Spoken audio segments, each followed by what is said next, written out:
আর কথা বলি না কষ্ট পাবার বয়ে। রোজ কথা বলার অভ্যেসটা অনেক কষ্টে ত্যাগ করেছি, তবে খুব ইচ্ছে করে কথা বলতে। খুব মিস করি তোমায়।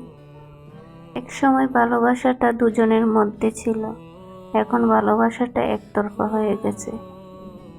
কি আর করার, একতরফা ভালোবাসাগুলো এমনই হয়।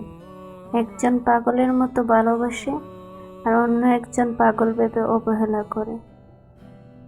তবে অনেক কিছুই বুঝি, কাউকে বোঝানোর চেষ্টা করি না। আমাকে ছেড়েছ তুমি যার জন্য, আমি তোমাকে ছেড়ে দিলাম তার জন্য। একটা সম্পর্ক ভাঙার জন্য ব্যস্ততার অজুহাতই যথেষ্ট। আরে ভাই, তুই যদি এতই ব্যস্ত মানুষ, তাহলে সম্পর্কের শুরুতে তোর ব্যস্ততা কোথায় ছিল? তখন তো ব্যস্ততা বলিস নাই, এখন ব্যস্ততার অজুহাত।